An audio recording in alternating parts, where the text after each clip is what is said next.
The alternate universe. The bizarro world. The Twilight Zone. When it comes to football, they are all quite real, if only in the mind of Dave Dameshek. This is not the NFL. This is the NFL. Oh yes, it's time for another edition of the NFL. Today, let's see how a different result in Super Bowl 20 would have directly affected the coaching careers of Rex and Rob Ryan. We now know the 85 Bears capped their legendary 15-1 season by humiliating the plucky but overmatched Patriots in the Super Bowl. But what if things had gone differently in the AFC title game 2 weeks prior? Dan Marino and the Dolphins were on the road to redemption after losing to Montana's Niners the year before in Super Bowl 19. Only problem was the Finns pulled off that road for a mental rest stop and forgot to show up against their wild card foe. So Tony Eason and Steve Grogan jumped in the passing lane and drove New England to the promised land. But let's say Marino and company don't take the Pats lightly and head over to NOLA to take on the Bears in the big game. What then? Well, it would have been a repeat of what happened when the two teams hooked up on Monday Night Football in Week 13. Marino and the Marks brothers torched the 46 defense, and that was on the grass field of the Orange Bowl. If you think Chicago would have fared any better on the fast track in the Superdome, well, then you are wrong. You see, the Bears' 46 defense had a gaggle of Hall of Fame brutes blitzing on first, second, and if they hadn't taken the ball away by then, on third downs too. It was super. But it did have its aqua kryptonite, a quarterback who could stand up to the pressure and deliver the ball to his receivers.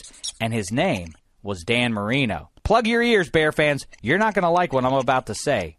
That Bears team is overrated. Who'd they beat in the NFC title game to get to the Super Bowl? Dieter Brock and the Rams. I'm better than Dieter Brock. Now, Marino, he was a quarterback, and with a ring the size of Fridge Perry's caboose on his finger, he would have jumped onto the medal stand among the all-time QBs. The Bears wouldn't be celebrated on Saturday Night Live. It would have been Dolphins.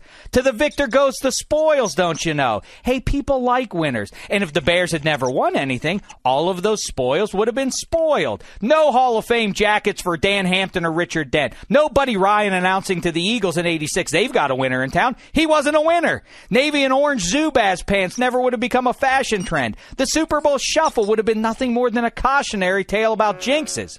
Best of all, at least for 49ers fans, Mike Singletary never becomes their head coach in Odd 8. Remember, San Fran dumped Mike Nolan midseason and replaced him with Singletary in order to infuse a winning attitude. But since Singletary wouldn't have been a winner, that change makes no sense. So instead, they wait out the rest of the season, then hire Rex Ryan, the hottest offensive coordinator in the game. Yes, I said offensive coordinator.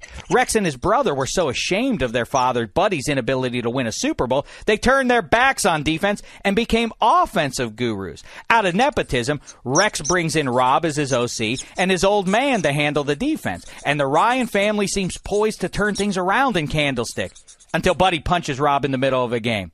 Oh, well, that's how it goes in the NFL. Now let's go get a snack. Ooh, maybe some nice chowder in a sourdough bowl. This is the NFL.